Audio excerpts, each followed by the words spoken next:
지금 중앙아시아 전역이 한국행 러시로 발칵 뒤집혔습니다. 2024년 기준 국내 체류 중앙아시아인 47만 명. 거대한 숫자 속에 묻혀 잊혀질 뻔했던 한 소녀의 사연이 전 세계를 눈물바다로 만들고 있습니다. 저는 알마티의 빈민이었고 한국의 이방인이었으며 마침내 녹슨 쇳덩이 하나의 의지에 낯선 땅을 밟은 그녀가 100년 전 잃어버린 가문의 영광을 되찾기까지 역사 속에 파묻혀 있던 영웅의 이름이 대한민국에서 다시 부활하는 감동적인 순간 지금 시작합니다. 저는 박서윤입니다. 지금은 한국인이라는 당당한 신분으로 제 이름을 건 농장의 대표로 살아가고 있지만 불과 몇 년 전까지만 해도 저는 카자흐스탄 알마티의 낡은 시장 바닥에서 시든 채소를 팔며 하루하루를 연명하던 고려인 4세 박예카테리나였습니다. 아니, 평범하다는 표현조차 당시에 제게는 사치였는지도 모릅니다. 저희 가족은 정말 가난했거든요. 알마티의 겨울은 잔인할 정도로 춥습니다. 매일 새벽 4시면 어김없이 일어나 살을 내는 칼바람을 뚫고 시장으로 향했습니다. 남들보다 조금이라도 더 좋은 자리를 차지하기 위해 낡은 패딩, 점퍼 하나에 의지한 채 꽁꽁 언 당근과 양파자루를 짊어져야 했죠. 자리를 조금이라도 잘못 잡는 날이면 그날 하루 장사는 공치는 거나 마찬가지였으니까요. 손님들은 채소의 상태를 트집 잡으며 가격을 후려치기 일쑤였습니다. 야, 이거 다 얼었잖아. 반값에 줘. 손가락 끝이 갈라져 피가 나는 추위 속에서도 저는 그저 억지 웃음을 지으며 고개를 끄덕일 수밖에 없었습니다. 한 푼이라도 벌어야 했으니까요. 하루 종일 언 땅 위에 서 있으면 다리가 퉁퉁 부어올라 감각조차 없어졌지만 앉을 여유조차 없었습니다. 제가 잠깐이라도 한눈을 팔면 옆 가게 상인이 제 손님을 가로채 갔거든요. 해가 지고 파장 무렵이 되면 팔다 남은 채소들을 정리했습니다. 상한 것들을 도려내고 남은 자투리가 그날 우리 가족의 저녁 식사였습니다. 집으로 돌아오는 길은 언제나 천근만근 무거웠습니다. 주머니 속에 꼬깃꼬깃 구겨진 지폐 몇 장을 만지작거릴 때면 숨이 턱 막혀왔습니다. 하루 종일 추위에 떨며 번 돈이 고작 빵 몇 조각과 땔감 조금을 살 정도밖에 되지 않았으니까요. 저희 집은 시장에서 버스로 1시간이나 떨어진 산동네 판자촌이었습니다.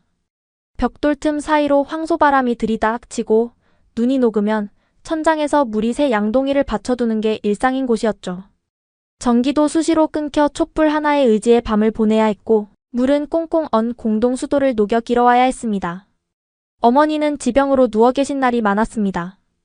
병원에 가려면 큰 돈이 필요한데 약값을 벌려고. 제가 무리해서 일을 늘리면 어머니가 저를 걱정해 병세가 더 악화되는 악순환의 연속이었죠. 밤늦게까지 어머니의 고통 섞인 기침 소리를 들으며 잠드는 게 제 일상이었습니다. 저에게도 꿈은 있었습니다. 대학에 가서 농업 경영을 공부하고 싶었어요. 언젠가는 제대로 된 내 가게를 운영하고 싶었죠. 하지만 현실은 냉혹했습니다. 대학 등록금은커녕 당장 내일 먹을 쌀을 걱정해야 하는 처지에 꿈이라는 단어는 배부른 소리에 불과했습니다. 친구들은 하나둘 결혼해서 고향을 떠났고 주변에서는 제게도 가난한 집이라도 좋으니 빨리 시집이나 가라고 성하였습니다. 하지만 가난해서 도망쳐 또 다른 가난한 집으로 들어가는 게 무슨 의미가 있을까요? 저는 그저 이 지옥 같은 삶의 굴레에서 벗어나고 싶었습니다. 어떤 식으로든 가족의 운명을 바꿀 방법을 찾고 싶었습니다. 그런 제게 유일한 위안이자 의무는 돌아가신 할아버지가 남긴 유품 하나였습니다. 할아버지는 돌아가시는 순간까지 목에 걸고 계시던 낡은 금속판을 제게 걸어주셨습니다. 예카테리나, 이건 내 목숨이다. 절대 팔지 마라. 그리고 언젠가 기회가 오면 반드시 동쪽으로 가라. 군번줄에 매달린 그 네모난 쇳덩이는 너무 녹이 슬어 글자조차 알아볼 수 없었습니다. 시장 사람들은 제 목걸이를 보고 고물상에 팔아도 껌 한 통 못 사겠다며 비웃곤 했죠. 하지만 저는 힘들 때마다 옷 속에 숨겨진 그 차가운 금속을 꽉 쥐었습니다. 그러면 이상하게도 할아버지가 곁에서 지켜주시는 것만 같았거든요. 그러던 어느 날 절망적인 소식이 들려왔습니다. 어머니의 병세가 급격히 악화되어 당장 수술하지 않으면 위험하다는 의사의 통보였습니다. 수술비는 우리 가족이 10년을 안 먹고 모아도 불가능한 액수였습니다. 눈앞이 캄캄해지고 하늘이 무너지는 것 같았습니다. 지푸라기라도 잡는 심정으로 집안을 뒤졌지만 돈이 될 만한 건 아무것도 없었습니다. 그때 제 손끝에 닿은 것이 바로 목에 걸린 이 쇳덩이였습니다. 혹시 이게 특이한 금속이라면 고물상에서 몇 푼이라도 받을 수 있지 않을까? 할아버지는 절대 팔지 말라고 하셨지만 당장 어머니가 죽어가는데 유언 따위가 무슨 소용이란 말입니까? 저는 떨리는 손으로 목걸이를 풀어 전당포로 달려갔습니다. 하지만 주인은 돋보기로 힐끔 보더니 바닥에 내동댕이 쳤습니다. 이런 고철을 어디다 써? 몇 장수도 안 가져가. 썩 나가.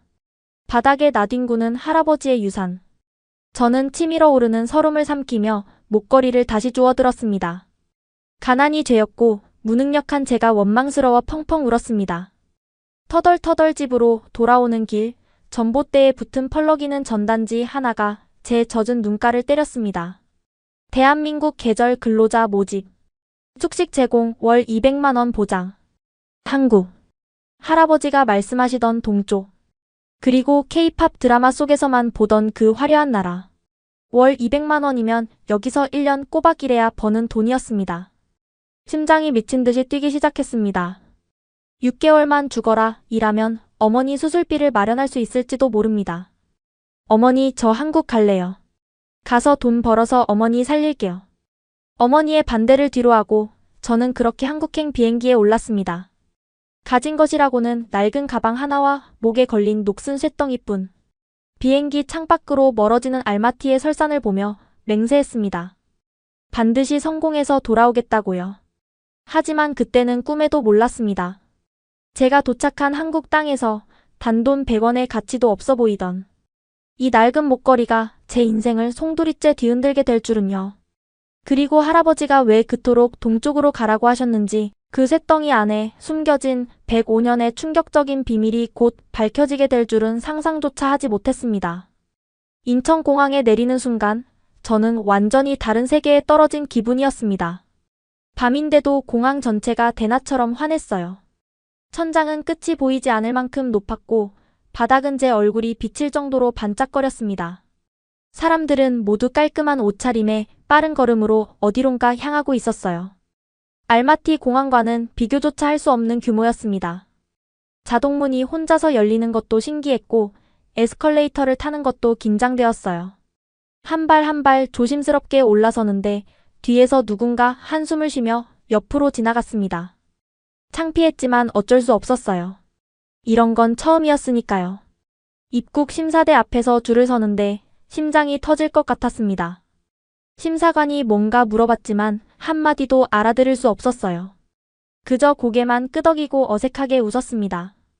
다행히 계절 근로자 담당 직원이 통역을 해줘서 무사히 통과할 수 있었어요. 짐을 찾아 나오니 팻말을 든 사람이 기다리고 있었습니다. 제 이름이 러시아어로 적혀 있었어요. 그 사람을 따라 버스에 올랐습니다. 저처럼 다른 나라에서 온 근로자들이 이미 타고 있었어요. 베트남, 캄보디아, 필리핀에서 온 사람들이었습니다. 모두 피곤한 표정으로 앉아 있었고 서로 말을 섞지 않았어요. 버스가 출발하고 창밖 풍경을 보는데 정말 놀라웠습니다. 도로가 이렇게 넓고 깨끗할 수 있다니. 차선이 또렷하게 그려져 있었고 가로등은 끊임없이 이어졌어요. 카자흐스탄에서는 도로에 구멍이 숭숭 뚫려 있고 차들이 제멋대로 달리는데 여기는 모든 게 질서정연했습니다. 2시간쯤 달렸을까요? 버스는 충청북도의 한 시골 마을로 들어섰고 곧 농장 앞에 멈춰 섰습니다. 새벽이라 주변이 잘 보이지 않았지만 비닐하우스들이 줄지어 있는 게 어렴풋이 보였어요. 차에서 내리자마자 험상궂은 표정의 남자가 우리를 노려보고 있었습니다. 빠릿빠릿하게 안 움직여? 놀러 왔어? 무슨 말인지 정확히는 몰랐지만 화가 난 건 분명했어요. 농장주였습니다. 50대 중반쯤 되어 보이는 인상이 사나운 남자였어요. 첫인상부터 무서웠습니다. 숙소로 안내받았습니다. 컨테이너를 개조한 건물이었어요. 한 방에 4명이 함께 쓰는 구조였습니다. 2층 침대, 작은 사물함, 공용 화장실. 알마티의 우리 집보다는 깨끗했지만 낯설고 불안했어요. 그날 밤 침대에 누워도 잠이 오지 않았습니다. 천장을 바라보며 생각했어요. 내가 정말 여기까지 온 건가? 집에서 수천 킬로미터 떨어진 낯선 나라. 말도 통하지 않는 곳. 아는 사람 하나 없는 곳. 같은 방 사람들은 이미 코를 골며 자고 있었어요. 베트남에서 온 사람들이었는데 서로 베트남어로 수다를 떨다가 잠들었습니다. 저는 그 대화에 낄 수도 없었어요. 언어가 달랐으니까요. 창문 사이로 달빛이 들어왔습니다. 목에 걸린 금속판이 희미하게 빛났어요. 손으로 꼭 쥐었습니다. 할아버지, 저 여기 왔어요. 동쪽이에요. 아무 대답도 없었지만 금속판의 차가운 감촉이 조금은 위안이 되었습니다. 문득 어머니 생각이 났어요. 지금쯤 뭐 하고 계실까? 수술 날짜를 기다리며 얼마나 불안해하실까? 전화하고 싶었지만 새벽이라 참았습니다. 내일 꼭 전화해야겠다고 다짐하며 억지로 눈을 감았어요. 다음 날 새벽 5시 요란한 알람 소리에 눈을 떴습니다. 밖은 아직 깜깜했어요. 몸이 천근만근 무거웠지만 일어나야 했습니다. 간단한 아침을 먹고 바로 비닐하우스로 향했어요. 파프리카 농사였습니다. 모종을 심고 물을 주고 잡초를 뽑는 일이었어요. 단순해 보였지만 막상 해보니 쉽지 않았습니다. 농장 관리자가 시범을 보여줬는데 빠른 한국어라 하나도 알아들을 수 없었어요. 손짓 발짓으로 따라해보려 했지만 계속 실수했습니다. 모종을 너무 깊게 심거나 간격을 잘못 맞추거나. 아씨, 이것도 못해? 관리자의 얼굴에 짜증이 가득했어요. 무슨 말인지 정확히는 몰라도 혼나고 있다는 건 알 수 있었습니다. 얼굴이 화끈거렸지만 그저 고개를 숙일 수밖에 없었어요. 옆에서 일하던 베트남 아주머니가 안쓰럽다는 듯 저를 쳐다봤습니다. 하지만 말을 걸지는 않았어요. 서로 말이 통하지 않으니까요. 오전 내내 허리를 굽히고 모종을 심었습니다. 1시간쯤 지나자 허리가 끊어질 것 같았어요. 손에는 흙이 잔뜩 묻었고 무릎은 땅에 닿아 시큰거렸습니다. 알마티 시장에서 하루 종일 서 있던 것과는 다른 종류의 고통이었어요. 점심시간이 되어서야 겨우 쉴 수 있었습니다. 식당에서 밥을 받아 구석자리에 앉았어요. 다른 근로자들은 각자 자기 나라 사람들끼리 모여 앉았습니다. 베트남 사람들은 베트남어로, 캄보디아 사람들은 캄보디아어로 수다를 떨었어요. 저는 혼자였습니다. 이 농장의 고려인은 저 하나뿐이었거든요. 러시아어를 할 줄 아는 사람도 없었고 카자흐어는 더더욱 없었어요.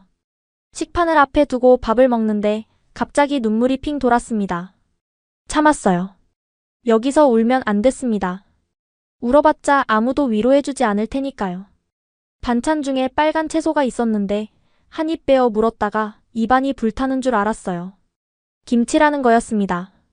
너무 매워서 물을 벌컥벌컥 마셨어요. 옆 테이블에서 누군가 킥킥 웃는 소리가 들렸습니다. 창피했지만 어쩔 수 없었어요. 이 나라 음식에 익숙하지 않았으니까요. 알마티에서 먹던 플로프가 그리웠습니다. 어머니가 해주시던 따뜻한 수프가 생각났어요. 오후에도 일은 계속되었습니다. 햇살이 뜨거웠어요. 비닐하우스 안은 찜통 같았습니다. 땀이 비 오듯 흘러내렸고 옷은 완전히 젖었어요. 그래도 쉴 수가 없었습니다. 관리자가 계속 감시하고 있었거든요. 야, 빨리빨리. 그 말만은 알아들었어요. 빨리빨리. 한국에서 가장 먼저 배운 말이었습니다. 해가 질 무렵에야 일이 끝났어요. 숙소로 돌아오는 발걸음이 천근만근 무거웠습니다. 온몸이 쑤시고 손에는 물집이 잡혀 있었어요. 샤워실로 들어가 뜨거운 물을 맞는데 그제야 긴장이 풀렸습니다. 거울에 비친 제 얼굴은 초췌하기 그지없었어요. 눈 밑에 다크서클이 짙게 내려앉았고 입술은 갈라져 있었습니다. 이게 정말 나인가 싶었어요. 저녁을 먹고 숙소로 돌아와 핸드폰을 꺼냈습니다. 어머니께 전화를 걸었어요. 신호음이 길게 울렸습니다. 여보세요? 우리 딸이니? 어머니 목소리를 듣는 순간 눈물이 왈칵 쏟아질 뻔했어요. 간신히 참았습니다. 우리는 러시아어로 이야기를 나눴어요. 네, 어머니. 저 한국 도착했어요. 그래? 힘들지 않아? 밥은 먹었어? 네, 괜찮아요. 걱정 마세요. 거짓말이었어요. 하나도 괜찮지 않았습니다. 하지만 어머니께 걱정을 끼쳐드리고 싶지 않았어요. 어머니 수술 날짜 잡혔어요? 응, 다음 달에 잡혔어. 그런데 돈이 제가 보낼게요. 조금만 기다리세요. 첫 월급 받으면 바로 보낼게요. 우리 딸 너무 무리하지 마. 네 몸이 더 중요해. 전화를 끊고 나서야 눈물이 흘러내렸어요. 이불을 뒤집어 쓰고 소리 없이 울었습니다. 어머니를 살리려고 여기까지 왔는데 과연 제가 버틸 수 있을까요? 그렇게 며칠이 지났습니다. 몸은 조금씩 적응되었지만 마음은 여전히 외로웠어요. 말이 통하지 않으니 친구를 사귈 수도 없었습니다. 점심시간에도 항상 혼자 밥을 먹었어요. 어느 날은 일하다가 실수로 모종을 밟았습니다. 관리자가 달려와서 소리를 질렀어요. 야, 뭐 하는 거야? 눈이 없어? 무슨 말인지 다 알아듣지는 못했지만 엄청 화가 난 건 알 수 있었어요. 저는 그저 고개를 숙이고 죄송하다는 말만 반복했습니다. 쏘리. 그날 저녁 숙소에서 펑펑 울었어요. 이렇게까지 해야 하나 싶었습니다. 그냥 알마티로 돌아가고 싶었어요. 시장에서 채소 파는 게 이것보다는 나았을 것 같았습니다. 하지만 돌아갈 수 없었어요. 어머니 수술비를 벌어야 했으니까요. 이를 악물었습니다. 버텨야 해. 6개월만 버티면 돼. 힘들 때마다 금속판을 꺼내 만졌어요. 할아버지가 평생 걸고 다니시던 이 낡은 쇳덩이. 이걸 만지면 이상하게 힘이 났습니다. 할아버지가 곁에서 지켜주시는 것 같았어요. 할아버지, 저 포기 안 해요. 끝까지 버틸 거예요. 일주일쯤 지나자 조금씩 적응이 되었습니다. 모종 심는 것도 익숙해지고 관리자한테 혼나는 일도 줄었어요. 한국어도 몇 마디 배웠습니다. 물 주세요. 다 했어요. 화장실 가도 돼요? 간단한 말들이었지만 이게 통할 때마다 뿌듯했어요. 조금씩 이 생활에 적응해가고 있었습니다. 그런데 이상한 일이 있었어요.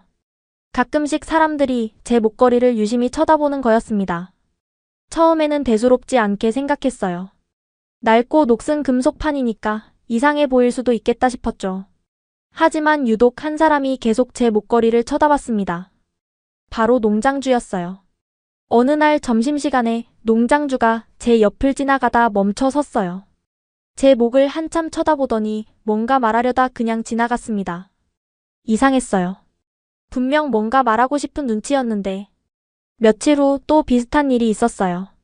제가 비닐하우스에서 일하고 있는데 농장주가 들어와서 일하는 척하며 제 쪽을 계속 힐끔힐끔 쳐다봤습니다. 특히 제 목에 걸린 금속판을요. 그 목걸이 어디서 났어?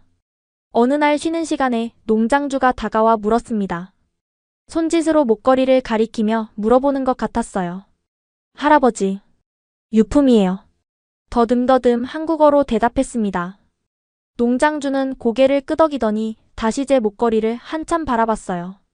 눈빛이 묘했습니다. 단순한 호기심이 아닌 것 같았어요. 뭔가를 알아보려는 것 같은 눈빛이었습니다. 이상하네. 어디서 본 것 같은데. 농장주가 혼잣말처럼 중얼거렸어요. 무슨 말인지 정확히는 몰랐지만 그 눈빛이 계속 신경 쓰였습니다. 그날 밤 침대에 누워 생각했어요. 농장주는 왜 자꾸 제 목걸이를 쳐다보는 걸까요?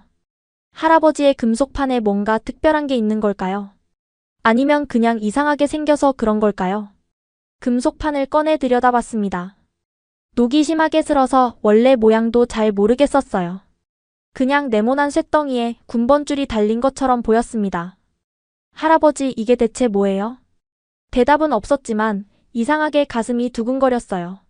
뭔가 일이 일어날 것 같은 예감이 들었습니다. 그리고 그 예감은 틀리지 않았어요. 며칠 뒤 저녁, 샤워실에서 벌어진 일이 모든 것을 바꿔놓았습니다. 일과를 마치고 샤워실로 향했습니다. 하루 종일 비닐하우스에서 땀을 흘렸더니 온몸이 끈적거렸어요. 흙먼지가 머리카락 사이사이에 끼어 있었고 손톱 밑에는 검은 때가 잔뜩 꼈습니다. 하루빨리 씻고 싶었어요. 공용 샤워실은 저녁 시간이면 항상 북적였어요. 다들 하루의 피로를 씻어내려고 줄을 서서 기다렸죠. 저는 늦게 가는 편이었습니다. 사람이 많으면 불편했거든요. 말도 안 통하는 사람들 사이에서 어색하게 서 있는 게 싫었어요. 혼자 있는 게 편했습니다. 그날도 대부분의 사람들이 씻고 난 뒤에 샤워실에 들어갔습니다. 밤 9시가 넘은 시간이었어요. 텅 빈 샤워실에 물소리만 울렸습니다. 뜨거운 물이 쏟아지는 게 그렇게 좋을 수가 없었어요. 알마티에서는 따뜻한 물로 샤워하는 게 사치였거든요. 공동수도에서 찬물을 길어다 대야에 받아서 씻어야 했습니다. 겨울에는 그 물마저 얼어서 얼음을 깨고 녹여야 했죠. 하지만 여기서는 수도꼭지만 틀면 뜨거운 물이 콸콸 쏟아졌어요. 이것 하나만으로도 한국에 온 보람이 있다고 느꼈습니다. 목에 걸린 금속판도 함께 물을 맞았어요. 평소에는 잘 안 벗었습니다. 할아버지가 항상 목에 걸고 계셨던 것처럼 저도 그렇게 하고 싶었거든요. 목욕할 때도 잘 때도 항상 걸고 있었어요. 이게 없으면 불안했습니다. 뜨거운 물줄기 아래 서서 눈을 감았어요. 오늘 하루도 무사히 지나갔다는 안도감이 밀려왔습니다. 내일도 모레도 이렇게 버티면 되겠지. 6개월만 버티면 어머니 수술비를 마련할 수 있어. 그런데 그날따라 유난히 금속판이 신경 쓰였어요. 농장주가 이상하다고 했던 말이 자꾸 떠올랐습니다. 어디서 본 것 같은데. 그 말이 머릿속을 맴돌았어요. 대체 뭘 본 것 같다는 걸까요? 무심코 금속판을 손에 쥐었습니다. 뜨거운 물에 달궈져서 따뜻했어요. 엄지손가락으로 표면을 문질러 봤습니다. 그러자 이상한 일이 일어났어요. 뭔가 손끝에 걸리는 느낌이 들었습니다. 울퉁불퉁한 게 느껴졌어요. 녹 때문에 표면이 거친 건 알았지만 이건 좀 달랐습니다. 뭔가 규칙적인 패턴 같은 게 있었어요. 뭐지? 눈을 떠서 금속판을 자세히 들여다봤습니다.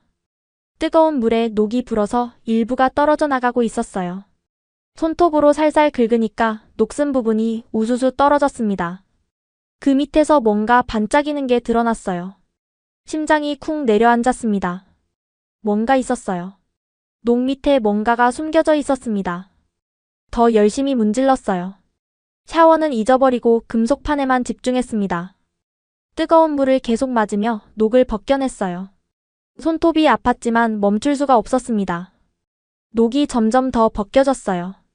금속판 표면에 뭔가가 새겨져 있었습니다. 글자 같은 것들이요. 세상에. 손이 떨렸어요. 심장이 미친 듯이 뛰었습니다. 샤워를 멈추고 밝은 곳으로 가서 자세히 들여다봤어요. 희미하지만 분명히 글자였습니다. 한글 같기도 하고 한자 같기도 했어요. 그리고 숫자들도 있었습니다. 비읍 악이요. 첫 번째 글자가 보였어요. 한글 공부를 조금 했던 게 떠올랐습니다. 비읍 악이요. 이건 박이었어요. 제 성이기도 했죠. 그 옆에 다른 글자들도 있었습니다. 더 문질러 봤어요. 녹이 더 벗겨지면서 글자가 선명해졌습니다. 치읓 아이응이우. 창호. 박창호. 온몸에 소름이 돋았어요. 이건 이름이었습니다. 사람 이름. 박창호. 그 밑에는 숫자들이 있었어요. 무슨 번호 같았습니다. 그리고 옆쪽에는 다른 글자들도 새겨져 있었는데 너무 녹이 슬어서 아직 다 보이지 않았어요. 가슴이 마구 뛰었습니다. 할아버지의 금속판에 이름이 새겨져 있었다니. 그동안 녹에 가려서 보이지 않았던 거였어요. 박창호. 이게 누구야? 혼잣말이 나왔습니다. 혹시 증조 할아버지 이름일까요? 할아버지가 영웅이라고 했던 그분? 타월을 두르고 숙소로 뛰어갔어요. 머리도 제대로 안 말린 채로요. 같은 방 사람들이 이상하다는 듯 쳐다봤지만 신경 쓸 겨를이 없었습니다. 침대에 앉아 손전등을 켰어요. 불빛에 금속판을 비춰보니 글자가 더 선명하게 보였습니다. 휴대폰 메모장을 열고 보이는 대로 적어봤어요. 박창호. 그 밑에 숫자들. 번호 같음. 옆에 다른 글자들. 부대 이름인가? 손이 떨려서 글씨가 삐뚤빠뚤했습니다. 하지만 확실했어요. 이건 그냥 녹슨 쇳덩이가 아니었습니다. 뭔가 중요한 거였어요. 제가 말씀하시던 동쪽이 바로 여기였구나. 그런데 왜 동쪽으로 가라고 하셨을까요? 이 금속판과 관련이 있는 걸까요? 새벽까지 뒤척였습니다. 머릿속이 복잡했어요. 내일 농장주에게 보여줘야겠다고 생각했습니다. 그분이 이상하다고 했으니까 뭔가 알고 있을지도 몰라요. 다음날 아침 일어나자마자 금속판부터 확인했어요. 밤새 꿈이 아니었나 싶었거든요. 하지만 글자는 여전히 거기 있었습니다. 박창호. 분명히 새겨져 있었어요. 아침을 먹으면서도 일을 하면서도 금속판 생각뿐이었습니다. 빨리 농장주를 만나고 싶었어요. 하지만 농장주는 오전 내내 보이지 않았습니다. 다른 일이 있는 것 같았어요. 점심시간이 되어서야 농장주가 나타났습니다. 사무실 앞에서 전화통화를 하고 있었어요. 저는 밥을 먹는 둥 마는 둥 하다가 자리에서 일어났습니다. 용기를 내야 했어요. 떨리는 다리로 농장주에게 다가갔습니다. 저기, 사장님. 농장주가 전화를 끊고 고개를 들었어요. 여전히 무서운 인상이었지만 눈빛은 의외로 부드러웠습니다. 왜? 무슨 일이야? 저는 목걸이를 꺼내 보여드렸어요. 손이 떨렸습니다. 이거, 글씨 있어요. 어제 씻다가 발견했어요. 더듬거리는 한국어였지만 농장주는 알아들은 것 같았어요. 눈이 커졌습니다. 뭐? 글씨? 금속판을 받아들고 자세히 들여다봤어요. 표정이 점점 굳어졌습니다. 아까까지의 부드러운 눈빛이 사라지고 뭔가 심각한 표정으로 변했어요. 잠깐만. 이거 좀 더 닦아봐도 될까? 고개를 끄덕였습니다. 농장주는 주머니에서 손수건을 꺼내 금속판을 조심스럽게 닦기 시작했어요. 마치 귀중품을 다루듯 조심조심. 녹이 더 벗겨지면서 글자가 선명해졌습니다. 박창호. 그 밑에 숫자들. 그리고 옆에 뭔가 부대 이름 같은 것. 농장주의 손이 멈췄어요. 얼굴이 창백해졌습니다. 손수건을 든 손이 미세하게 떨리고 있었어요. 이거. 설마. 사장님? 왜 그래요? 이거 뭐예요? 농장주가 저를 똑바로 쳐다봤어요. 그 눈빛을 평생 잊을 수 없을 것 같습니다. 놀라움, 경외, 그리고 뭔가 알 수 없는 감정이 뒤섞여 있었어요. 이거 어디서 난 거야? 다시 한번 말해봐. 정확하게. 목소리가 떨리고 있었어요. 저도 덩달아 긴장됐습니다. 할아버지 유품이에요. 평생 목에 걸고 계셨어요. 샤워할 때도, 주무실 때도 절대 안 벗으셨어요. 돌아가시면서 저한테 주셨어요. 할아버지가 어디 사람이야? 카자흐스탄이요. 근데 원래는 다른 데서 왔다고 하셨어요. 다른데? 어디? 잘 몰라요. 그냥 동쪽에서 왔다고만 하셨어요. 동쪽으로 가라고도 하셨고요. 농장주의 눈이 더 커졌어요. 손에 들린 금속판을 다시 내려다봤습니다. 나랑 잠깐 얘기 좀 하자. 사무실로 와. 농장주가 금속판을 들고 사무실로 향했어요. 저는 불안한 마음으로 뒤따라갔습니다. 심장이 쿵쾅쿵쾅 뛰었어요. 무슨 일이 벌어지고 있는 건지 전혀 알 수 없었습니다. 사무실 문이 닫히고 농장주가 책상 서랍에서 돋보기를 꺼냈어요. 금속판을 책상 위에 올려놓고 자세히 살펴보기 시작했습니다. 창밖으로 햇살이 쏟아지고 있었어요. 먼지가 빛 속에서 반짝거렸습니다. 시간이 멈춘 것 같았어요. 한참을 들여다보던 농장주가 깊은 한숨을 내쉬었습니다. 돋보기를 내려놓고 저를 바라봤어요. 농장주의 다음 말이 제 심장을 멈추게 했습니다. 이거 독립군 인식표 아니야? 독립군 인식표. 그 말을 듣는 순간 머릿속이 하얘졌어요. 독립군이 뭔지는 알았습니다. 한국 역사를 조금은 공부했거든요. 일본에 맞서 싸웠던 사람들. 하지만 그게 저랑 무슨 상관이 있다는 건가요? 사장님, 그게 무슨 말이에요? 독립군이요? 농장주가 자리에 앉으며 말했습니다. 일제강점기 때 독립군 병사들이 차고 다니던 인식표야. 요즘으로 치면 군번줄 같은 거지. 이름, 소속부대, 번호가 새겨져 있어. 그런데 왜 이게 할아버지한테 있는 거예요? 그러니까 그게 문제지. 농장주가 다시 금속판을 들어 올렸어요. 여기 봐. 박창호. 이게 이름이야. 그리고 이 옆에 있는 건 부대 표시 같은데. 내가 정확히는 모르겠어. 박창호요? 그게 누구예요? 그건 나도 몰라. 근데 네 할아버지가 이걸 갖고 있었다면 아마 네 조상 중에 독립군이 있었던 거 아닐까? 가슴이 쿵쾅거렸어요. 조상 중에 독립군이라니. 믿기 어려운 말이었습니다. 어떻게 알아요? 사장님이 독립군 인식표를 본 적 있어요? 농장주가 잠시 뜸을 들이더니 말했어요. 우리 할아버지가 독립운동 연구하시던 분이셨어. 어릴 때 할아버지 서재에서 이런 거 비슷한 걸 본 적 있어. 사진으로. 진짜요? 그래. 물론 실물은 처음 보지만 이 형태, 이 새긴 방식. 거의 확실해. 머리가 복잡해졌어요. 할아버지가 왜 이런 걸 갖고 계셨던 걸까요? 그리고 왜 평생 아무 말도 안 하셨던 걸까요? 사장님, 그럼 이제 어떻게 해요? 농장주가 핸드폰을 꺼냈어요. 국가보훈부에 조회해봐야지. 만약 이 박창호라는 사람이 정말 독립군이었다면 기록이 있을 거야. 국가보훈부요? 독립운동가들을 기록하고 관리하는 정부 기관이야. 거기 조회하면 이 사람이 누군지 알 수 있어. 농장주가 전화번호를 검색하기 시작했어요. 저는 그저 멍하니 서 있을 수밖에 없었습니다. 근데 서윤 씨. 네? 혹시 네 증조할아버지 이름이 박창호야? 그 질문에 저는 얼어붙었어요. 증조할아버지. 할아버지의 아버지. 저는 그분에 대해 아는 게 거의 없었습니다. 할아버지도 거의 말씀을 안 하셨거든요. 잘 몰라요. 할아버지가 아버지 얘기를 거의 안 하셨어요. 그냥 영웅이었다고만 하셨어요. 영웅? 네. 아버지는 영웅이었다. 하지만 아무도 기억 안 한다. 그렇게만 말씀하셨어요. 농장주의 표정이 묘하게 변했어요. 아무도 기억 안 한다. 한참 동안 침묵이 흘렀습니다. 농장주가 천천히 말했어요. 만약 이게 진짜라면 대단한 일이야. 100년도 더 지나서 후손이 나타난 거니까. 100년이요? 독립군이 활동했던 게 1920년대야.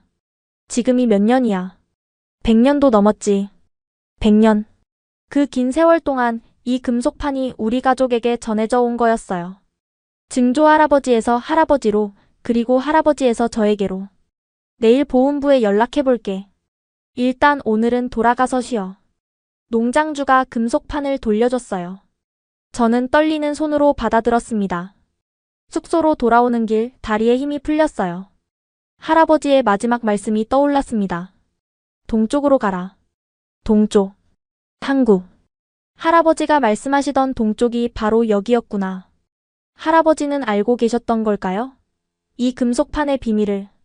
그래서 저한테 동쪽으로 가라고 하셨던 걸까요? 그날 밤 잠을 이룰 수가 없었어요. 증조할아버지에 대해 생각했습니다. 이름도 얼굴도 모르는 분. 하지만 할아버지가 영웅이라고 했던 분. 혹시 정말로 독립군이셨던 걸까요? 일본에 맞서 싸웠던 용감한 병사셨던 걸까요? 새벽이 되도록 금속판을 들여다봤어요. 박창호. 그 이름이 자꾸 눈에 밟혔습니다. 증조할아버지. 당신은 누구셨어요? 일주일이 지났습니다. 농장 일을 하면서도 보훈부 연락만 기다렸어요. 농장주가 조회를 요청했다고 했거든요. 그리고 드디어 그날이 왔습니다. 점심시간에 농장주가 저를 불렀어요. 표정이 심상치 않았습니다. 서윤 씨, 보훈부에서 연락 왔어. 심장이 멎는 것 같았어요. 뭐래요? 기록이 있대. 네? 박창호. 봉오동 전투 참전자. 기록이 있대. 다리에 힘이 풀렸어요. 그 자리에서 주저앉을 뻔했습니다. 봉오동 전투요? 그게 뭐예요? 농장주가 제 팔을 잡아줬어요. 우리나라 독립군이 일본군을 크게 이긴 전투야. 독립운동 역사에서 가장 중요한 전투 중 하나지. 눈물이 났어요. 왜 우는지도 모르겠는데 그냥 눈물이 흘러내렸습니다. 근데 문제가 있어. 문제요? 기록에는 전사 추정으로 되어 있대. 시신이 발견되지 않았다고. 전사 추정이요? 그럼 돌아가셨다는 거예요? 아니, 그게 아니야. 시신이 없으니까 추정인 거지. 실제로는 살아계셨던 거잖아. 네 할아버지가 있으니까. 그제야 이해가 됐어요. 증조 할아버지는 전투에서 죽은 게 아니라 살아남으셨던 거였어요. 그리고 어딘가로 가셨고 가정을 꾸리셨고 그 후손이 바로 저인 거였어요. 보훈부에서 직접 만나고 싶대. 내일 서울 갈 수 있어? 서울로 향하는 버스 안에서 저는 계속 금속판을 만지작거렸어요. 창밖으로 스쳐 지나가는 풍경을 보면서 생각했습니다. 증조 할아버지는 어떤 분이셨을까? 봉오동에서 싸우실 때 무슨 생각을 하셨을까? 전투가 끝난 후에는 어디로 가셨을까? 국가보훈부 건물은 크고 위험 있어 보였어요. 농장주가 함께 와줬습니다. 혼자서는 도저히 갈 수 없었거든요. 한국어도 서툴고 뭘 어떻게 해야 할지도 몰랐으니까요. 접수대에서 이름을 말하니 곧바로 안내를 받았어요. 담당자가 기다리고 있다고 했습니다. 이상철 과장이라는 분이셨어요. 50대 초반의 온화한 인상이었습니다. 우리를 보자마자 자리에서 일어나 악수를 청했어요. 바게카테리나 씨 맞으시죠? 멀리서 오시느라 고생 많으셨습니다. 네, 안녕하세요. 한국어가 서툴러서 농장주가 통역을 도와줬어요. 일단 앉으시죠. 차 한 잔 드릴까요? 따뜻한 차를 받아들었지만 손이 떨려서 제대로 마실 수가 없었어요. 담당자가 서류들을 꺼내놓았습니다. 인식표 좀 볼 수 있을까요? 목걸이를 풀어 건넸어요.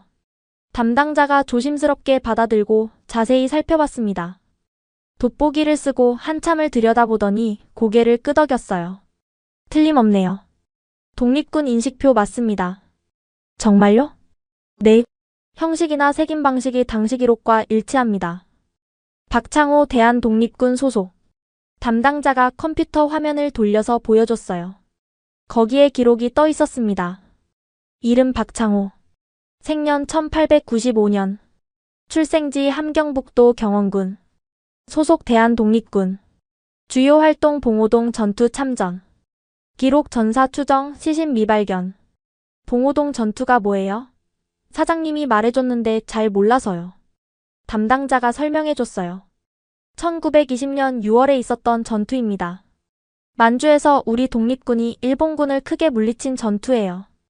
독립전쟁 역사상 첫 번째 대승이었죠.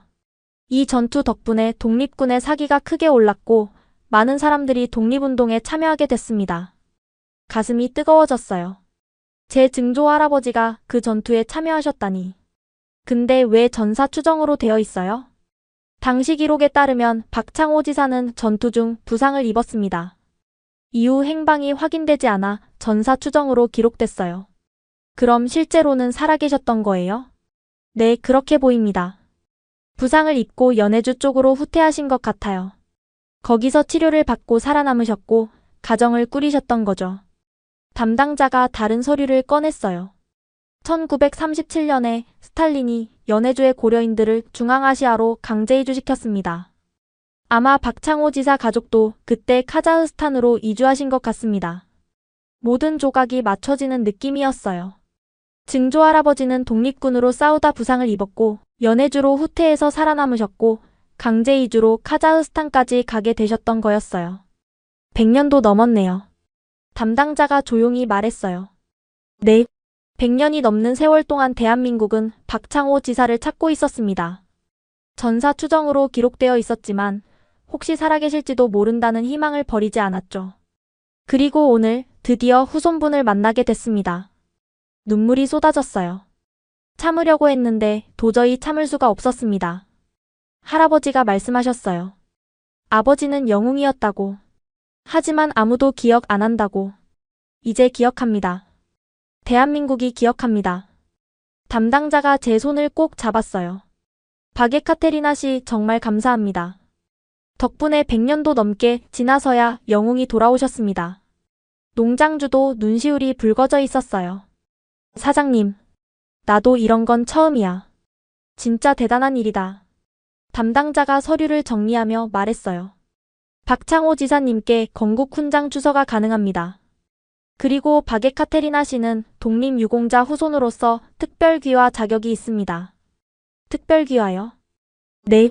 일반 귀화보다 절차가 간소화됩니다. 독립유공자 후손에 대한 예우 차원에서요. 믿을 수 없었어요. 그 녹슨 금속판 하나가 이렇게 많은 것을 바꿔놓다니. 건국 훈장이 뭐예요? 나라를 위해 공을 세운 분들께 드리는 훈장입니다. 박창호 지사님께서는 독립운동에 참여하셨으니 당연히 받으셔야 할 훈장이죠. 가슴이 벅차올랐어요. 할아버지가 그토록 말씀하시던 영웅. 아무도 기억하지 않는다고 슬퍼하셨던 그 영웅이 이제 조국으로부터 인정받게 되는 거였어요. 감사합니다. 정말 감사합니다. 그 말밖에 할 수가 없었어요. 담당자가 미소를 지었어요.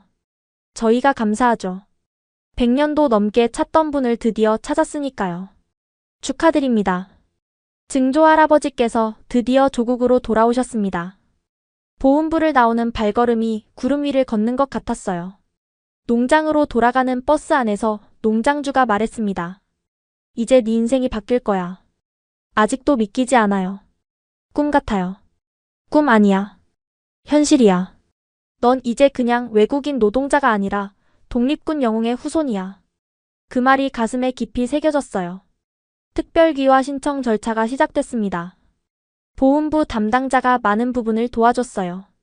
일반 귀화보다 훨씬 간소화된 절차였지만 그래도 준비할 서류가 적지 않았어요. 카자흐스탄에 있는 어머니께 전화를 걸었습니다. 우리는 러시아어로 이야기를 나눴어요. 어머니, 저 한국에서 귀화해요. 한국 사람 돼요. 전화기 너머로 어머니의 울음소리가 들렸어요. 그래? 우리 딸이 한국 사람 된다고? 네. 그리고 어머니, 증조 할아버지가 독립군이셨대요. 일본이랑 싸웠던 영웅이셨대요. 어머니가 한참 동안 말을 잇지 못했어요. 할아버지가 항상 말씀하셨어. 아버지는 영웅이었다고. 그게 정말이었구나. 네. 건국 훈장도 받으신대요. 몇 달 후 건국 훈장 추서식이 열렸습니다. 정장을 빌려 입고 행사장으로 향했어요. 떨리는 마음으로 들어서니 많은 사람들이 있었습니다. 정부 관계자들, 보훈단체 회원들, 기자들까지. 고 박창호 지사께 건국훈장 애국장을 추서합니다. 제 이름이 불렸어요. 단상 위로 올라가는 다리가 떨렸습니다. 훈장이 담긴 상자를 받아들었어요. 한 손에는 훈장, 다른 손에는 할아버지의 금속판을 꼭 쥐고 있었습니다. 카메라 플래시가 터졌어요. 기자들이 질문을 쏟아냈습니다. 기분이 어떠세요? 100년도 더 지나서 증조 할아버지가 인정받는 건데요. 감회가 어떻습니까?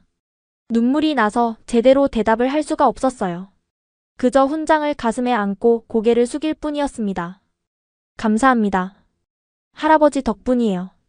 이 금속판을 지켜주신 할아버지 덕분이에요. 그게 제가 할 수 있는 전부였어요. 추서식이 끝난 후 특별귀화 절차도 마무리됐습니다. 드디어 귀화 증서를 받는 날이 왔어요. 귀화하면서 저는 러시아식 이름 예카테리나 대신 한국식 이름을 선택했습니다. 박서윤. 할아버지의 성을 이어받은 새로운 이름이었어요. 대한민국 귀화 허가증. 박서윤. 제 새 이름이 적힌 서류를 받아들었어요. 손이 떨렸습니다. 축하드립니다. 이제 대한민국 국민이십니다. 담당 공무원이 악수를 청했어요. 저는 눈물을 흘리며 그 손을 잡았습니다. 며칠 후 주민등록증도 발급받았어요. 작은 카드 하나에 제 사진과 이름이 새겨져 있었습니다. 박서윤. 대한민국. 이 작은 카드가 이렇게 무거울 줄은 몰랐어요. 외국인 노동자가 아닌 대한민국 국민. 독립군 영웅의 후손. 그 무게가 어깨를 짓눌렀습니다. 농장으로 돌아왔을 때 동료들이 박수로 맞아줬어요. 축하해 서윤. 이제 진짜 한국 사람이네. 베트남에서 온 언니가 안아줬어요. 나도 언젠가 귀화하고 싶어. 서윤이 보니까 희망이 생겨. 농장주도 흐뭇한 표정으로 지켜보고 있었어요.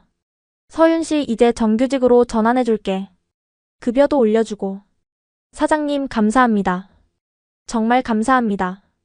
그날 밤 숙소에서 어머니께 화상통화를 했어요. 어머니, 저 한국 사람 됐어요. 주민등록증도 받았어요. 그리고 이제 제 이름은 박서윤이에요. 어머니가 울먹이며 말씀하셨어요. 우리 딸 자랑스럽다.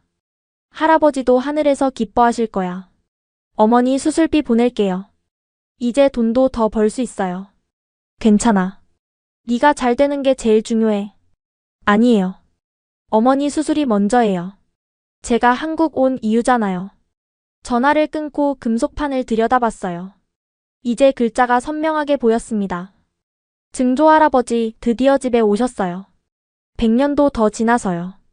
하지만 아직 해결하지 못한 문제가 있었어요. 카자흐스탄에서 수술을 기다리고 계신 어머니. 돈을 벌어서 어머니를 살려야 했어요. 그리고 저는 결심했습니다. 그냥 노동자로 사는 게 아니라 제대로 뿌리를 내리겠다고. 증조 할아버지의 이름에 부끄럽지 않은 삶을 살겠다고요. 귀화 후 첫 번째 월급날, 저는 곧바로 은행으로 달려갔어요.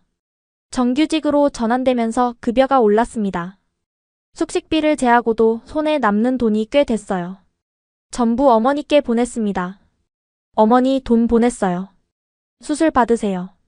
전화기 너머로 어머니의 울음소리가 들렸어요. 서윤아, 이 돈 어디서 났어? 너무 많잖아. 제가 벌었어요. 귀화하고 급여가 올랐어요. 걱정 마세요. 한 달 후 어머니가 수술을 받으셨어요. 성공이었습니다. 전화로 어머니 목소리를 들었을 때 저는 농장 한 구석에서 펑펑 울었어요. 서윤아, 어머니 이제 괜찮아. 네 덕분이야. 이제 첫 번째 목표는 이뤘어요. 하지만 거기서 멈추고 싶지 않았습니다. 평생 남의 농장에서 일만 할 수는 없었어요. 제대로 된 제 사업을 하고 싶었습니다. 농장주가 힌트를 줬어요. 서윤씨, 농업기술센터라고 알아? 거기서 무료로 농사기술 가르쳐줘. 농업기술센터요? 응. 스마트팜이라고 첨단 기술로 농사 짓는 거 배울 수 있어. 관심 있으면 한번 가봐. 그 길로 농업기술센터를 찾아갔어요. 상담을 받아보니 정말 좋은 프로그램들이 많았습니다. 스마트팜 교육 과정이 있어요.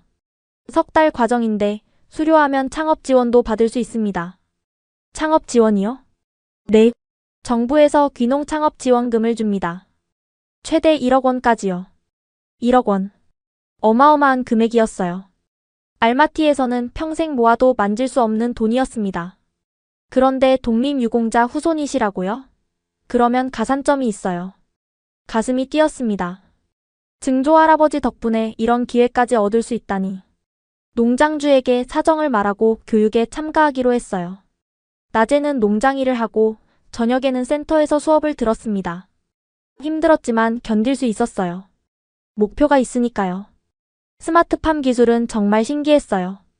센서로 온도와 습도를 자동으로 조절하고 휴대폰으로 농장을 관리할 수 있었습니다. 물 주는 것도 자동, 환기도 자동. 알마티의 원시적인 농사와는 차원이 달랐어요.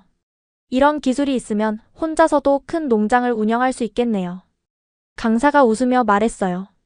그게 스마트팜의 장점이죠. 적은 인력으로 고효율 농업이 가능합니다. 석 달 교육 과정을 수료했어요. 수료증을 받는 날, 저는 다음 단계를 준비했습니다. 귀농 창업 지원 프로그램에 신청했어요. 사업계획서를 작성해야 했는데 이게 정말 어려웠습니다. 한국어로 긴 글을 쓰는 게 아직 서툴렀거든요. 농업기술센터 선생님들이 많이 도와주셨어요. 밤늦게까지 함께 계획서를 다듬었습니다. 파프리카 재배로 하면 좋겠어요. 시장성도 좋고 서윤 씨가 농장에서 경험도 있으니까. 네, 파프리카로 할게요. 면접 날이 왔어요. 심사위원들 앞에서 제 계획을 발표해야 했습니다. 떨리는 목소리로 설명을 시작했어요. 저는 카자흐스탄에서 온 박서윤입니다. 독립유공자 박창호 지사의 증손녀입니다. 심사위원들의 표정이 달라졌어요. 증조 할아버지는 나라를 위해 싸우셨습니다.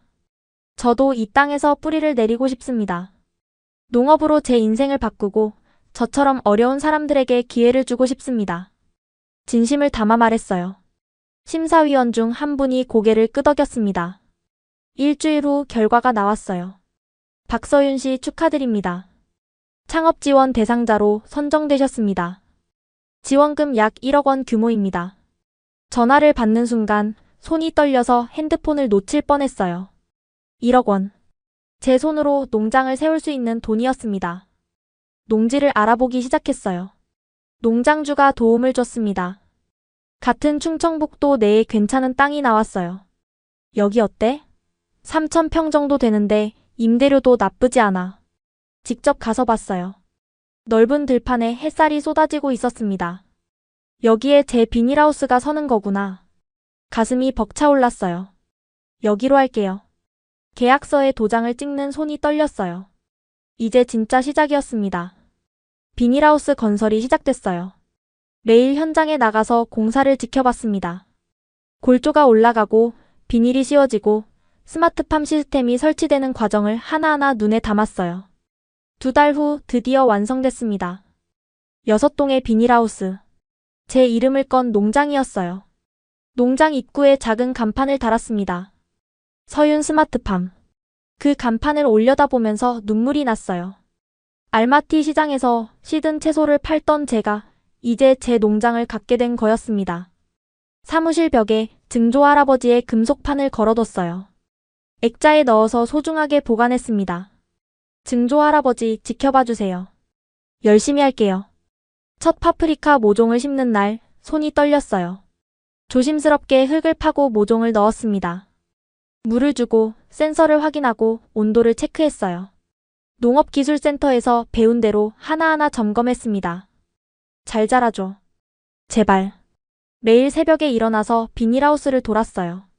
모종들이 조금씩 자라는 걸 보면서 희망이 생겼습니다. 하지만 순탄하지만은 않았어요. 한 달쯤 지났을 때 문제가 생겼습니다. 잎이 왜 이래? 파프리카 잎에 반점이 생기기 시작한 거예요.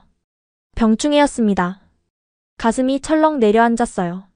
이대로 두면 모든 작물이 죽을 수도 있었습니다. 급하게 농업기술센터에 연락했어요. 전문가가 와서 진단을 해줬습니다. 진딧물이네요. 빨리 조치해야 해요. 밤새도록 작물을 살폈어요. 농약을 치고 감염된 잎을 제거하고 환기를 시키고 일주일 동안 거의 잠을 못 잤습니다. 다행히 위기를 넘겼어요. 병충해가 더 퍼지지 않았고 파프리카들은 다시 건강하게 자라기 시작했습니다. 휴, 살았다. 그 일을 겪으면서 배운 게 많았어요. 농사는 그냥 되는 게 아니었습니다. 매 순간 주의를 기울이고 문제가 생기면 빠르게 대처해야 했어요. 석 달이 지나자 파프리카가 열리기 시작했어요. 빨간색, 노란색, 주황색. 알록달록한 파프리카들이 주렁주렁 매달렸습니다. 처음 수확하는 날, 저는 비닐하우스 안에서 한참을 서 있었어요. 진짜 열렸다. 내가 키운 파프리카다. 첫 수확물을 농업기술센터에 가져가서 품질 검사를 받았어요. 결과를 기다리는 동안 조마조마했습니다. 박서윤 씨 1등급입니다. 정말 잘 키우셨네요. 기뻐서 펄쩍 뛸 뻔했어요. 1등급이라니. 제가 키운 파프리카가 최고 등급을 받은 거였습니다. 판매를 시작했어요. 지역 농협을 통해 마트에 납품하고 온라인 판매도 시작했습니다. 처음에는 주문이 많지 않았어요. 하지만 입소문이 퍼지면서 점점 늘어났습니다. 서윤 스마트팜 파프리카 진짜 맛있다더라. 어디서 사? 첫 달 매출은 800만 원이었어요. 많은 돈은 아니었지만 시작이었습니다. 두 번째 달에는 1,200만 원, 세 번째 달에는 1,500만 원으로 올랐습니다. 1년이 지나자 월 매출이 꾸준히 1,500만 원을 넘겼어요. 지출을 빼고도 순수익이 상당했습니다.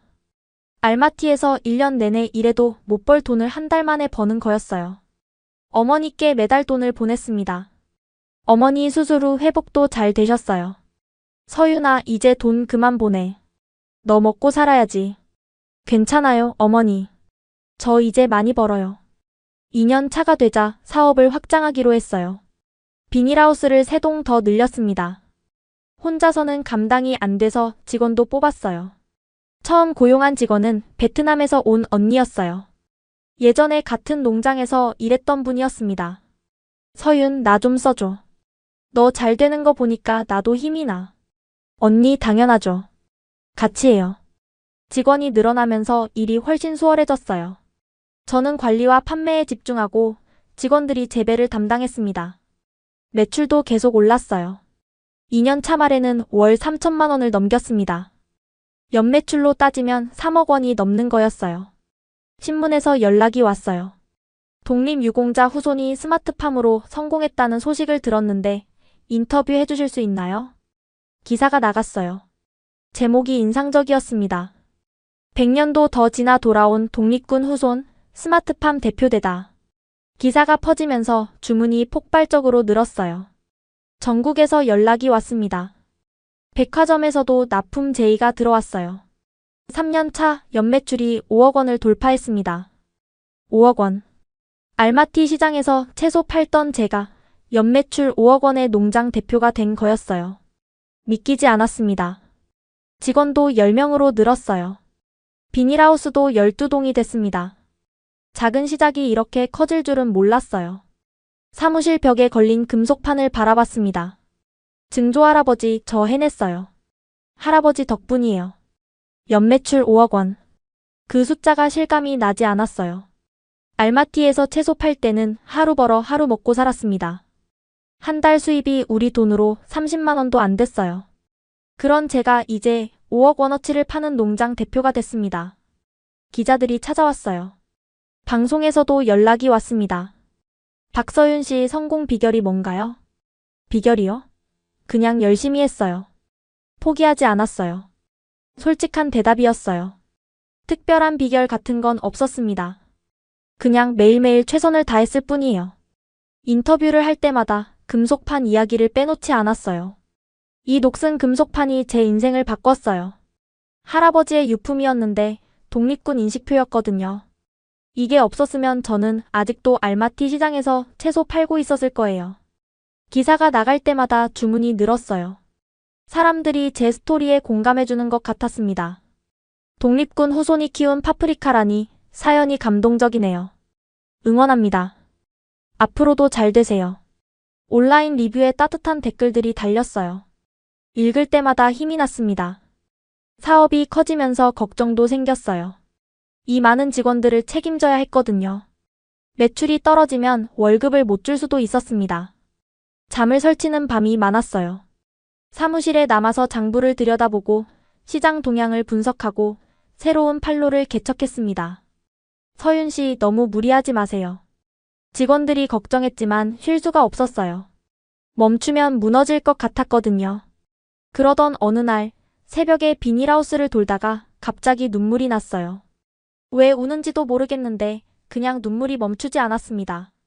금속판을 꺼내 들고 중얼거렸어요. 할아버지, 저 힘들어요. 이렇게 사는 게 맞는 건가요? 그때 할아버지의 유언이 떠올랐습니다. 동쪽으로 가라. 할아버지는 왜 동쪽으로 가라고 하셨을까요? 단순히 돈을 벌라는 게 아니었을 거예요. 뿌리를 찾으라는 뜻이었을 거예요. 그리고 그 뿌리 위에서 제대로 살라는 뜻이었을 거예요. 그래, 난 잘하고 있어. 스스로를 다독였어요. 힘들어도 이겨내야 했습니다. 이 농장은 저만의 것이 아니었어요. 할아버지의 유산이고 직원들의 생계이기도 했습니다. 3년 차 말 농장이 안정적으로 자리 잡았어요. 매출은 꾸준히 5억 원 이상을 유지했고 거래처도 탄탄해졌습니다. 그때쯤 한 행사에 초청받았어요. 다문화 가정 성공 사례 발표회였습니다. 많은 사람들 앞에서 제 이야기를 해달라는 거였어요. 떨리는 마음으로 무대에 섰습니다. 청중석에는 저처럼 외국에서 온 사람들이 많았어요. 그들의 눈빛에서 희망을 읽을 수 있었습니다. 저는 카자흐스탄 알마티에서 왔습니다. 몇 년 전까지만 해도 시장에서 채소를 팔았어요. 제 이야기를 시작했어요. 가난했던 어린 시절, 할아버지의 유품, 한국행, 금속판의 비밀, 귀화, 창업, 그리고 지금까지. 이 모든 건 할아버지 덕분이에요. 그리고 기회를 준 한국 덕분이에요. 발표를 마치자 박수가 터져나왔어요. 몇몇 사람들은 눈물을 흘리고 있었습니다. 발표가 끝난 후 많은 분들이 다가왔어요. 서윤 씨, 저도 고려인이에요. 저도 귀화하고 싶은데 어떻게 해야 하나요? 저는 베트남에서 왔는데 창업하고 싶어요. 조언 좀 해주세요. 그들의 손을 잡으며 생각했어요. 저만 잘 살면 되는 게 아니구나. 저처럼 어려운 사람들에게 기회를 나눠줘야겠구나. 그날 밤 결심했습니다. 받은 만큼 돌려주자고요.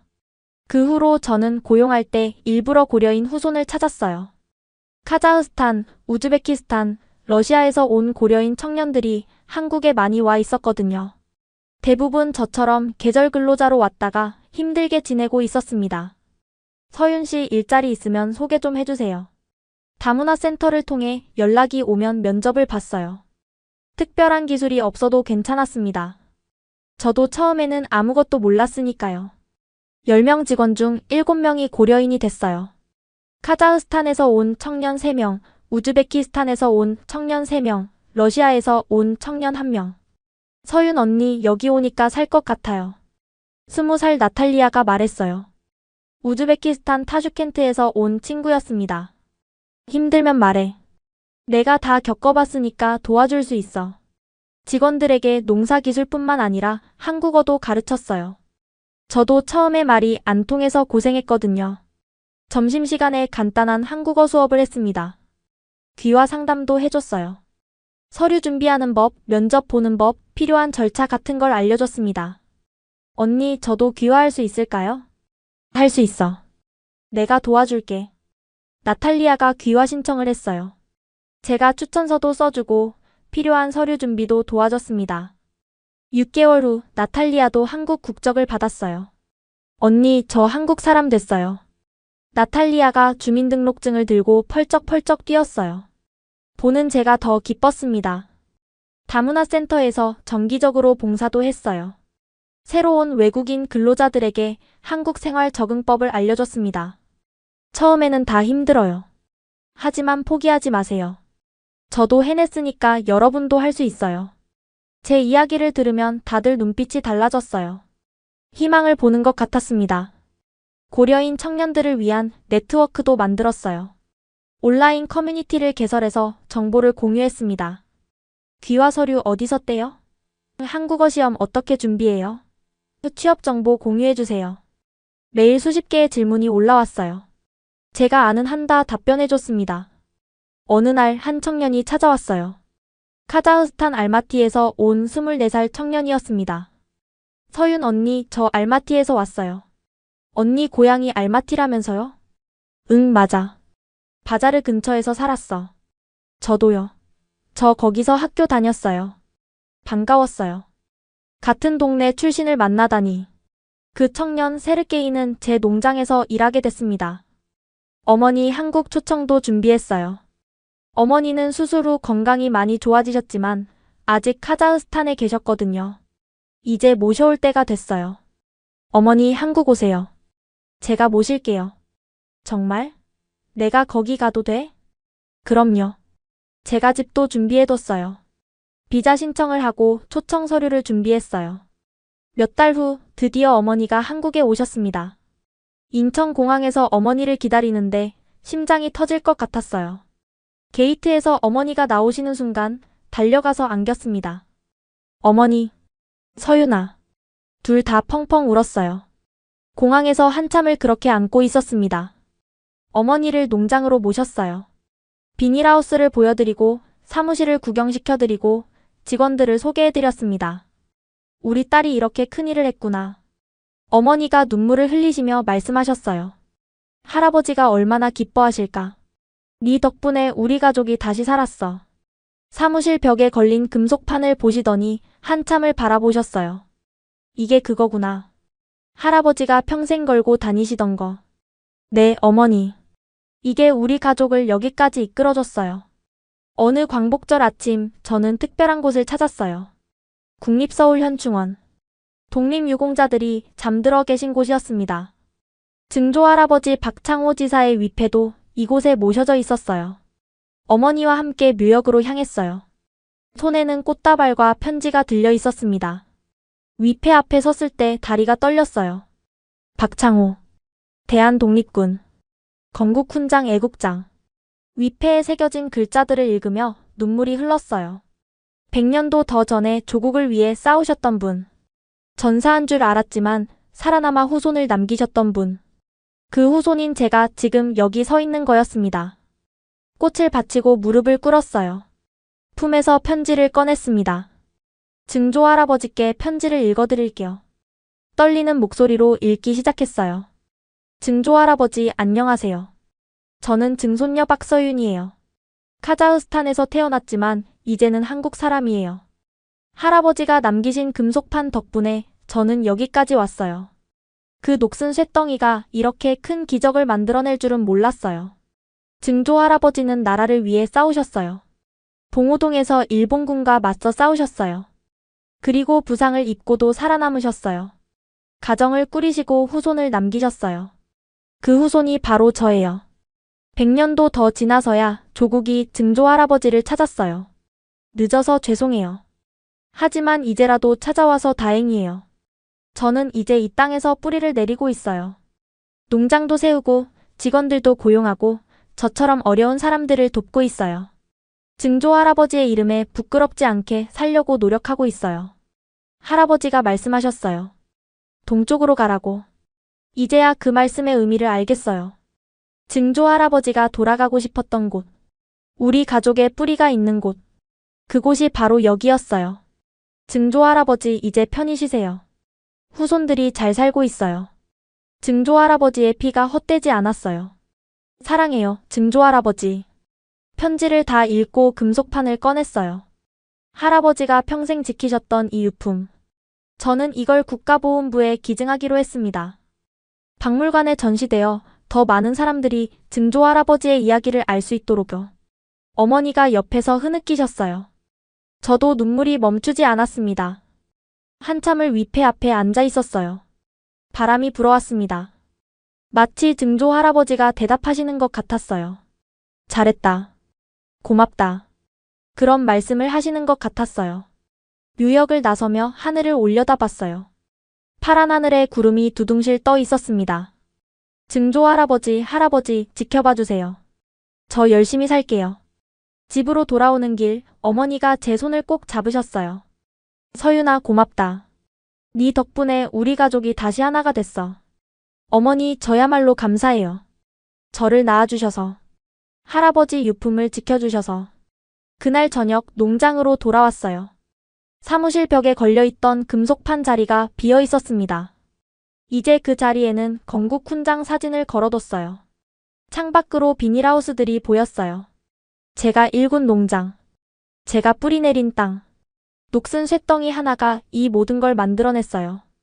단돈 100원의 가치도 없어 보이던 그 금속판이 연매출 5억 원의 기적을 만들었어요. 하지만 진짜 기적은 돈이 아니었어요. 잊혀진 영웅이 조국의 품으로 돌아온 것. 흩어진 가족이 다시 하나가 된 것. 가난한 시장 상인이 당당한 농장 대표가 된 것. 그게 진짜 기적이었습니다. 증조 할아버지, 할아버지 감사합니다. 덕분에 저는 다시 태어났어요. 지금까지 박서윤 씨의 사연 어떠셨나요? 녹슨 군번줄 하나가 4대에 걸친 가족의 운명을 바꿨습니다. 카자흐스탄 시장에서 채소를 팔던 26살 소녀가 독립군 영웅의 후손으로 인정받고 연매출 5억 원의 농장 대표가 되기까지 대한민국은 영웅을 잊지 않습니다. 100년이 넘게 지나도 찾아내고 기억하고 예우합니다. 아직도 조국의 품으로 돌아오지 못한 독립군 영웅들이 많습니다. 그분들의 이야기를 널리 알리기 위해 이 영상을 공유해주세요. 구독과 좋아요는 더 좋은 사연을 발굴하는 데 큰 힘이 됩니다. 독립군 영웅들을 기리기 위해 아래 댓글로 독립군 만세 남겨주세요. 감사합니다.